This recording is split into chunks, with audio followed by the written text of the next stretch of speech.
láti Prison 24 TV àtúngbé tuntun dé. èrò aráyé lónìí. bọ́ọ̀rù bayọ̀ lókè àgàbàrí àtúngbé o. èrò aráyé lónìí. àwọn ìròyìn lóríṣiríṣi láti inú ìwé ìròyìn. èrò aráyé lónìí.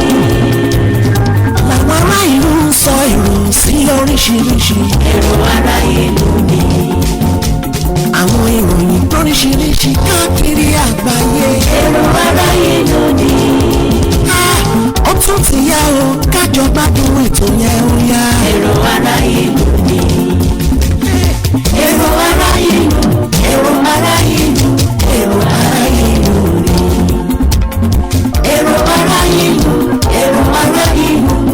èrò aráyé lónìí. tó ẹ káàbọ̀ sí orí kókó ìwé inú ìròyìn fún ti tòní. àkìlì ìgbẹ́ káàbọ̀ kúlé ní gbogbo ibi tí ẹ bá ti ń gbọ́ wa ọ̀dọ̀ òdòdó àdúpẹ́ lọ́wọ́ Elédùmarè tó tún ṣọ́ wa dé àsìkò yìí. kókó inú ìwé ìròyìn tẹ máa ń gbẹ̀rù lójoojúmọ́ náà wò làwọn afọyín láti ìkànnì jígí alára ní iléeṣẹ́ alára ọgbàyídá ní akalẹ̀ sí.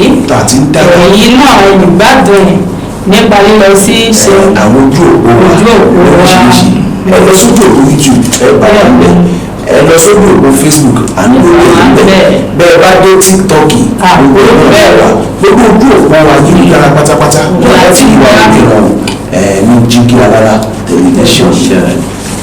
tọ́ orúkọ tèmi òun ni Funmilayo Adesewo.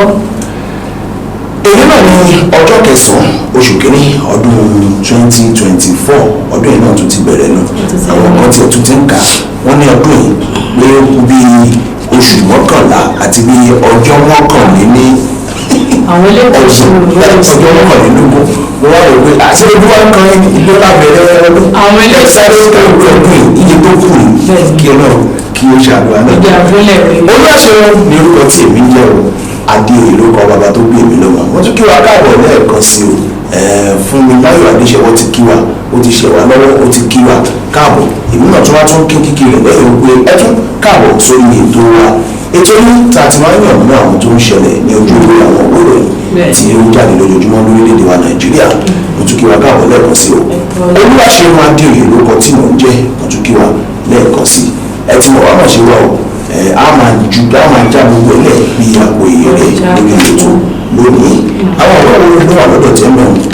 ìwé ìròyìn Daily Times àti Tribune ló bá mi wádìí fún tòní. lọ́dọ̀ tí mi mo ní ìwé ìròyìn Daily Trust àti ìwé ìròyìn The Punch. inú ìwé ìròyìn Tribune òun ìwé mo máa kọ́kọ́ kalẹ̀ sí báyìí ní ojú ìwé àkọ́kọ́ níbẹ̀ òun ni mo ti rí àkòrí kan èyí tó léde tèmbọ̀ tó sọ wípé ilé ẹjọ́ gíga fìdí ìbò tó gbé àlẹ́ àwọlé gẹ́gẹ́ bí gómìnà ìpínlẹ̀ Benue ó fìdí rẹ̀ múlẹ̀.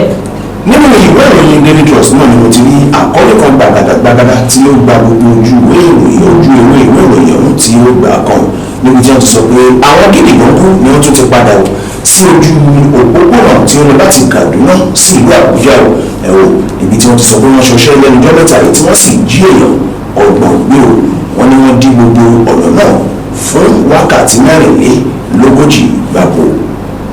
adarí ilé ẹ̀kọ́ fásitì Ìlọrin ti ní kí àwọn akẹ́kọ̀ọ́ náà lọ́wọ́ nínú ìgbéléwọ̀n èyí tí wọ́n fẹ́ ṣe fún àwọn òṣìṣẹ́ wọn.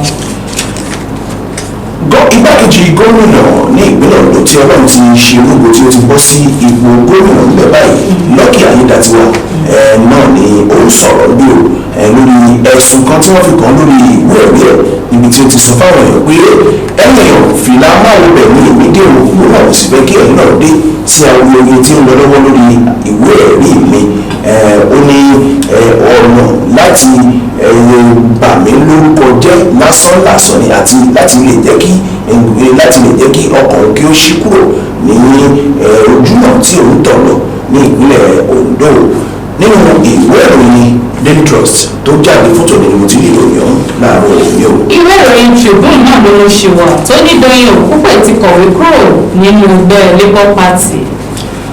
adarí ilé ẹ̀kọ́ fásitì Ìlọrin ti ní kí àwọn akẹ́kọ̀ọ́ náà lọ́wọ́ nínú ìgbéléwọ̀n èyí tí wọ́n fẹ́ ṣe fún àwọn òṣìṣẹ́ wọn. lórílẹ̀‐èdè Japan ìṣẹ̀lẹ̀ tí a fi tó yín létí lánàá ìṣẹ̀lẹ̀ ilẹ̀ rírí tó ṣẹlẹ̀ ńbẹ̀ wọ́n ní àwọn èèyàn tí wọ́n ti dàwátì ńbẹ̀ báyìí wọ́n sọ pé ó ti fò fẹ̀rẹ̀ sókè o gbogbo wọn ti tó ọdún níye tí wọ́n wà o tí wọ́n mọ̀ bí tí wọ́n wà látàrí ìṣẹ̀lẹ̀ ilẹ̀ rírí ọ̀hún.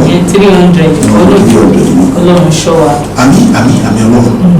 Àwọn olùdíje tó tó 4,400 ni wọn yóò díje fún ìjókòó ilé tó tó 384 nínú ètò ìjọba ìbílẹ̀ ní ìpínlẹ̀ Ọ̀yọ́.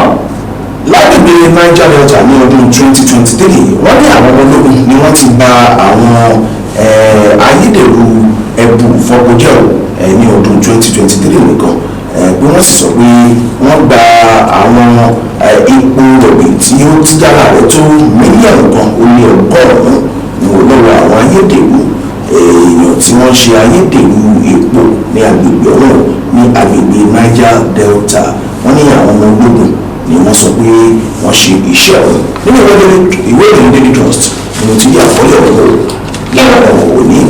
ìròyìn èyí mo fún wa máa kásẹ̀ nínú ìwé ìròyìn Tribune. Ayédátiwa ti ìpínlẹ̀ Ondo àti àwọn ẹgbẹ́ kan ń tàkùrọ̀sọ lórí ayédèrú ìwé ẹ̀rí.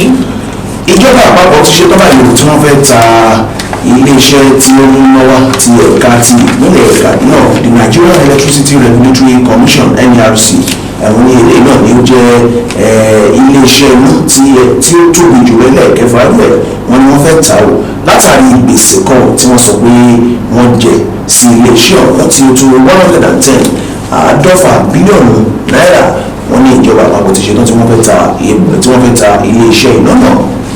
Màmá tàtàkùsẹ̀ wọ́n ní ìwé ìròyìn Daily Times.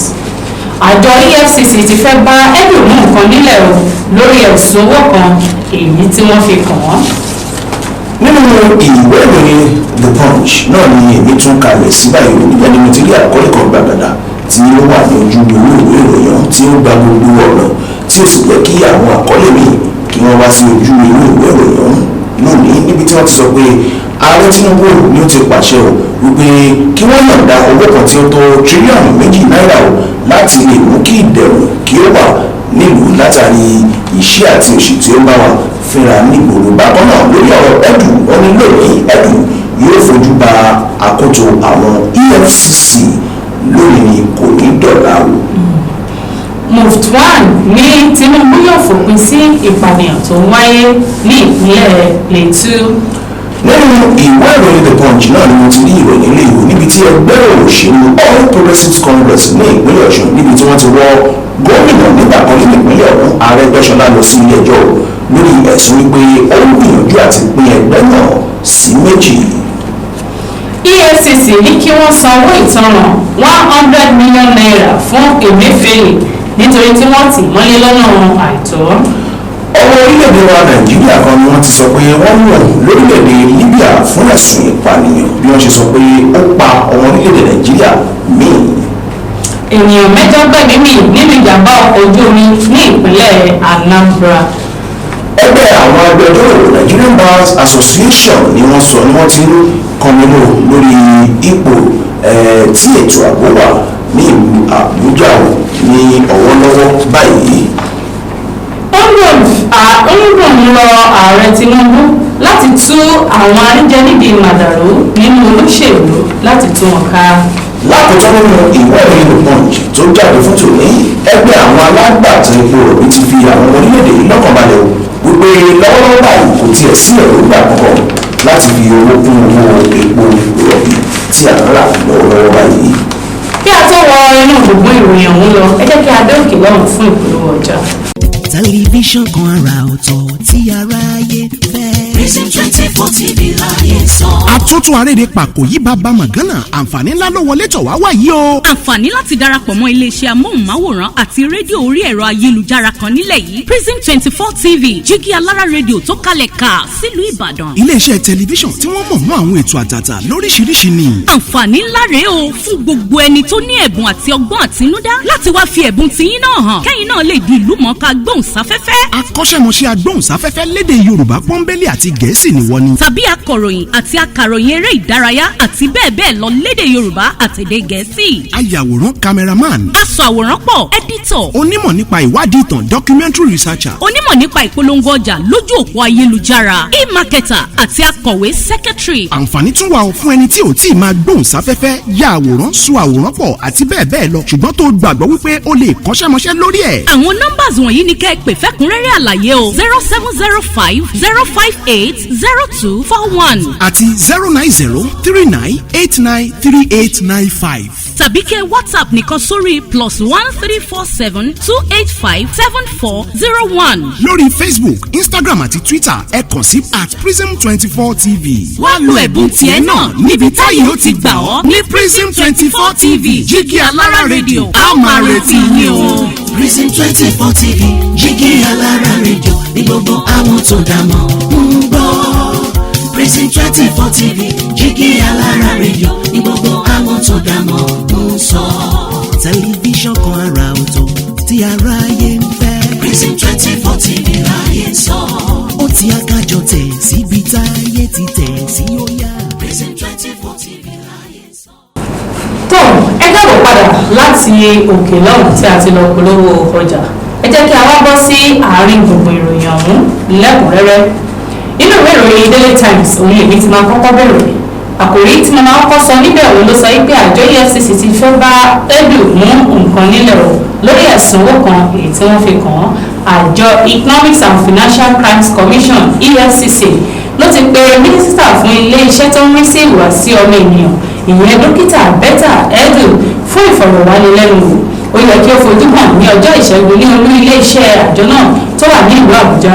wọ́n fi ìwé ìpè ránṣẹ́ sí ní ọjọ́ Ajé lẹ́yìn tí ààrẹ Bọ́lá Tinubu ti fún ní ìwé ìgbélé rẹ̀. wọ́n fún ní ìwé ìgbélé rẹ̀ nítorí ó lọ́wọ́ nínú ṣíṣe owó mọ̀kùmọ̀kù tí àṣírí rẹ̀ sì tú ní ogúnjọ́ oṣù kejìlá ọdún 2023. nínú ìwé tí wọ́n fún náà mínísítà èyí ló sọ fún akọ̀wé owó àgbà fún ìjọba àpapọ̀ ìyẹn dókítà Olúwatóyìn Mádẹ́yìn pé kí ó san owó kan tó tó 585 million naira sínú àsùnwọ̀n kan ní báńkì UBA tí ó jẹ́ àsùnwọ̀n aládàáni tí ó ní orúkọ Bridget Oníyèwúrẹ́. Edu ni ó sọ pé Oníyèwúrẹ́ ni akọ̀wé owó fún àjọ tó ń rí sí ìhùwàsí ọmọ ènìyàn tí ó sì ní owó náà wà fún ìtẹ̀síwájú owó ìrànwọ́ fún àwọn ẹgbẹ́ kan ní àwọn ìpínlẹ̀ kan Rivers, Akwa Ibom, Èkó àti Ògùn.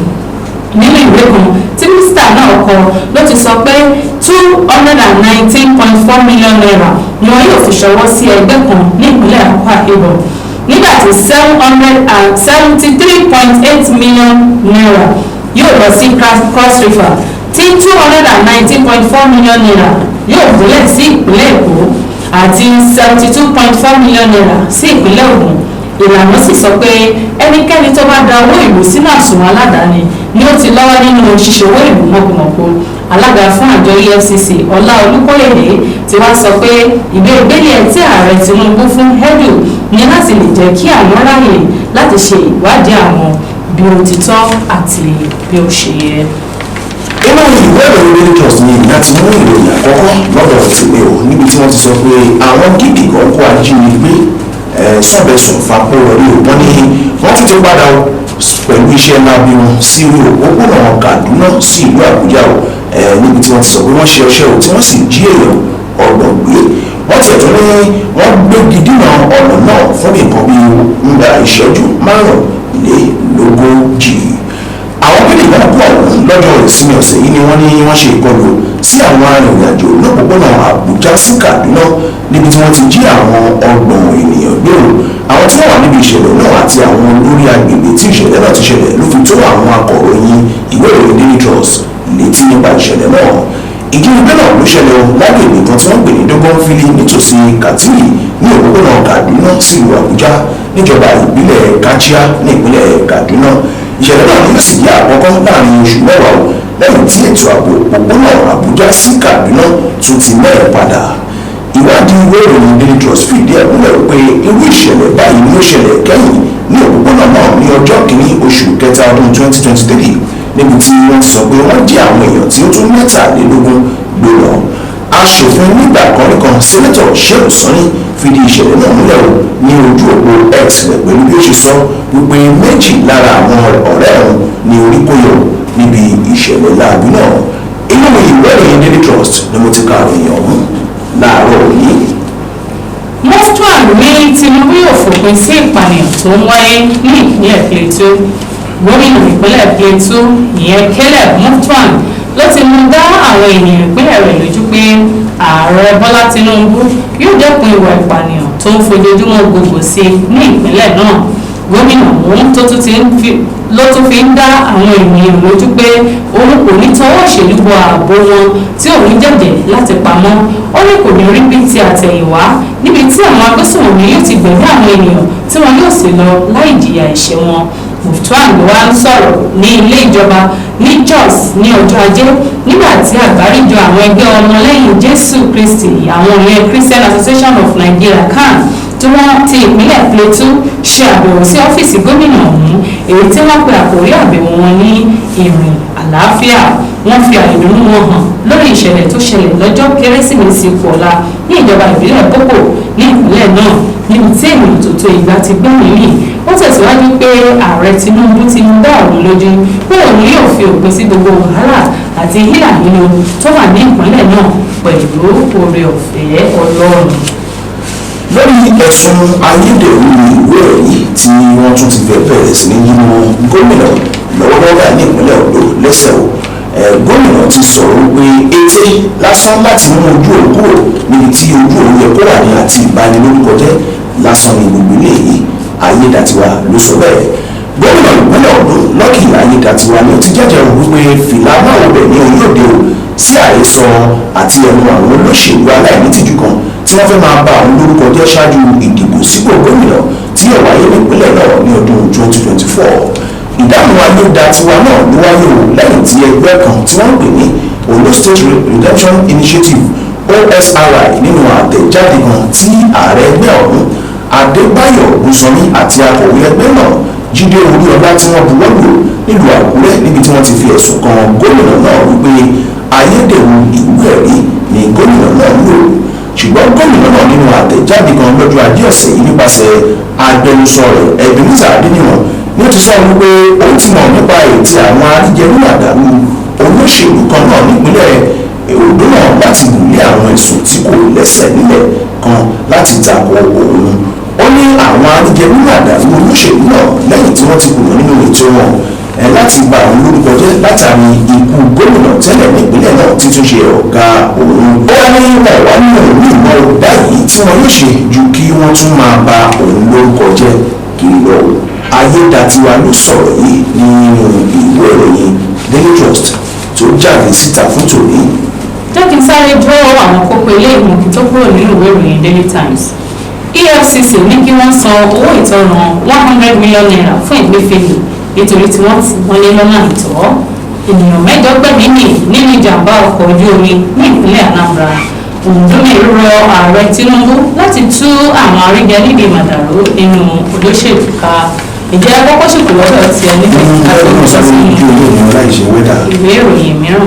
Kẹ́mi ọ̀tọ̀ kúrò nínú ìwé ìròyìn The Punch tó jáde fún tòní ìròyìn ẹ̀rẹ́ náà wà ó tí ní ti ọ̀gbọ̀nà mọ́kà sí orílẹ̀ Tinubu níbi tí ààrẹ Tinubu ti ní pàṣẹ pé kí wọ́n yọ̀ǹda owó kan tí ó tó tírílíọ̀nù 2 náírà láti lè dojúkọ ìṣẹ́ àti òṣì tí ó ń bá àwọn ọmọ orílẹ̀-èdè Nàìjíríà fẹ́ra o. Wọ́n tún wá tún sọ pọ̀ wọ́n ìròyìn kan níbi tí wọ́n ti sọ pé lónìí ni kò ní dọ̀la o ẹ̀dù yóò fi ojú rìnjú pẹ̀lú àwọn àjọ EFCC. Wọ́n ti tún sọ̀rọ̀ kan lórí ẹ̀ pé àwọn ẹ̀ṣọ́ aláàbò ààrẹ o wọ́n ní wọ́n pagidínà ẹ̀bí ẹ̀dù bí ó ṣe ń gbìyànjú àti rí ààrẹ o wọ́n ní wọ́n pagidínà rẹ̀ lánàá òde yìí o. Bákan náà wọ́n ní ọmọ orílẹ̀-èdè wa Nàìjíríà kan ni wọ́n ti sọ pé wọ́n náwó náà ní orílẹ̀-èdè Libya lórí ẹ̀sùn wípé ó gbà ẹ̀mí ọmọ orílẹ̀-èdè wa Nàìjíríà ní agbègbè tí wọ́n pè ní Kufra district ní orílẹ̀-èdè Libya. Wo ẹgbẹ́ àwọn agbẹjọ́rò náà Nigerian Bar Association náà ni wọ́n ti ń kọrin wò lórí ipò tí ètò ààbò wà ní ìlú Àbújá láwọn agbègbè kan nílùú Àbújá lọ́wọ́lọ́wọ́ báyìí o. Ó ti tán ní apá ọ̀dọ̀ tèmi ń bí. tó wọ́n ní ṣókí báyìí òun náà lọ bẹ̀rẹ̀. ṣe àwọn ṣe ṣókè lọ́dọ̀ wọn padà ṣe ṣókè ní káàkà lónìí. ṣókì náà ní nínú gbogbo adúrú ìgbìmọ̀ tó wà ń bẹ̀ ṣókì la máa gbé tí ẹ̀yin náà tẹ bá fẹ́ gbádùn rẹ̀ ju bí àwa ṣe mú wá fún yín ẹ lọ sórí ìkànnì Jígí Alára ní orí YouTube, lórí Facebook, lórí gbogbo ìkànnì ìbánidọ́rẹ̀ẹ́ pátápátá gbogbo. kẹ́ like, kẹ́ share, kẹ́ subscribe, kẹ́ lè gbádùn wá síwájú àti síwájú sí. lẹ́ẹ̀kan sí Funmilayo Adesewo òun ni orúkọ mi, káfíìrì pàdé o. Adeoye olúwaṣe lórúkọ tí mi ń jẹ́ o, á tún pàdé ara wa lọ́nà alágbára náà ń bá mi dùn àdé ó dìgbà kan náà. tẹlifíṣàn kan àrà ọ̀tọ̀ tí aráyé fẹ́. Prison 24 TV láyé sọ. Àtótó aréde pàkó yí bàbá mọ̀gánà àǹfààní ńlá ló wọlé tọ̀ wá wá yìí o. Àǹfààní láti darapọ̀ mọ́ iléeṣẹ́ amóhùnmáwòrán àti rédíò orí ẹ̀rọ ayélujára kan nílẹ̀ yìí Prison 24 TV Jígí Alára rédíò tó kalẹ̀ ká sílùú Ìbàdàn. Iléeṣẹ́ tẹlifíṣàn tí wọ́n mọ̀ mọ́ àwọn ètò àtàtà lóríṣiríṣi ni. Àǹfààní ńlá rèé o fún gbogbo ẹni tó ní ẹ̀bùn àti ọgbọ́n àtinúdá láti wá fi ẹ̀bùn tiyín náà hàn kẹ́yìn náà lè di ìlúmọ̀ọ́ká gbóhùnsáfẹ́fẹ́. Akọ́ṣẹ́mọṣẹ́ agbóhùnsáfẹ́fẹ́ lédè Yorùbá pọ́nbélé àti Gẹ̀ẹ́sì ni wọ́n ní. Tàbí akọ̀ròyìn àti akàròyìn eré ìdárayá àti bẹ́ẹ̀ bẹ́ẹ̀ lọ lédè Yorùbá àtèdè Gẹ̀ẹ́sì. Ayàwòrán cameraman. Aṣàwòrán pọ̀ editor. Onímọ̀ nípa ìwádìí ìtàn documentary researcher. Onímọ̀ nípa ìpolongo ọjà lójú òpó ayélujára e-marketer àti akọ̀wé secretary. Àǹfààní tún wà fún ẹni tí ò tí ì máa gbóhùnsáfẹ́fẹ́ ya àwòrán so àwòrán pọ̀ àti bẹ́ẹ̀ bẹ́ẹ̀ lọ ṣùgbọ́n tó gbàgbọ́ wípé o lè kọ́ṣẹ́mọṣẹ́ lórí ẹ̀. Àwọn nọ́mbàs wọ̀nyí ni kẹ́ ẹ pè fẹ́kúnrẹ́rẹ́ àlàyé o 0705 058 0241 àti 09039893895. tàbí kẹ́ WhatsApp nìkan sórí +1347 285 7401. lórí Facebook, Instagram àti Twitter ẹ kàn sí @prism24tv. wá lo ẹ̀bùn tiẹ̀ náà níbi táyé ó ti gbà ọ́ ní Prism 24 TV Jígí Alára rédíò a máa retí yín o. Prison 24 TV Jígí Alára rédíò ní gbogbo àwọn tó dá mọ̀ ń gbọ́. Prison 24 TV Jígí Alára rédíò ní gbogbo àwọn tó dá mọ̀ ń sọ. tẹlifíṣàn kan àrà ọ̀tọ̀ tí aráyé ń fẹ́. Prison 24 TV.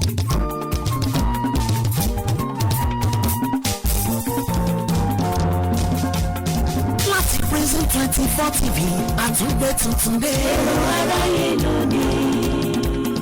bọ́ọ̀rù báyọ̀ lókè àgàbàrí àtúngbé o. èrò aráyé lónìí.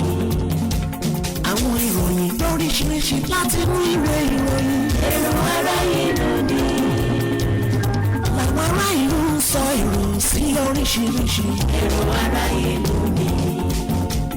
àwọn ìròyìn lóríṣiríṣi káàkiri àgbáyé. èrò aráyé lónìí. ó tún ti yá o kájọ gbádùn ètò yẹn ó yá. èrò aráyé lónìí. èrò aráyé lónìí. èrò aráyé lónìí. èrò aráyé lónìí. èrò aráyé lónìí. èrò aráyé lónìí. èrò aráyé lónìí.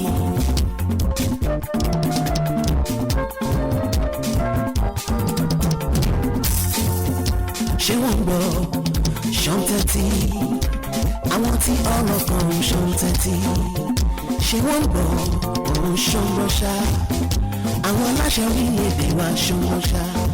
pẹ̀tẹ̀pẹ̀tẹ̀ táwọn ní pápá ṣòro ọ̀rọ̀ yìí já sí ibi tó bá tábà ó yẹ ká lè tún bẹ̀ ṣe. pẹ̀tẹ̀pẹ̀tẹ̀ táwọn ní pápá ṣòro ọ̀rọ̀ yìí já sí ibi tó bá tábà ó yẹ ká lè tún bẹ̀ ṣe.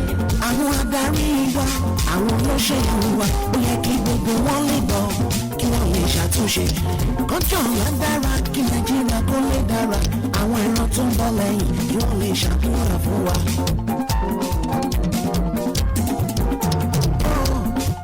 àṣà tó gorí ọ̀pẹ̀rẹ̀ lè téńté ojú tó lé ojú tó kọ káyé tó lé ojú tó kọ ìròyìn jákèjádò àgbáyé lórí èrò ara ìlú mi. àṣà tó gorí ọ̀pẹ̀rẹ̀ lè téńté àṣà tó gorí ọ̀pẹ̀rẹ̀ ojú tó lé ojú tó kọ káyé tó lé ojú tó kọ ìròyìn jákèjádò àgbáyé lórí èrò ara ìlú mi. láti Prison 24 TV àtúngbé tuntun dé. èrò ara ìlú mi. bọ́ọ̀lù bá yọ lókè àkàbàrí ẹ̀gbọ́n o. èrò ara ìlú mi.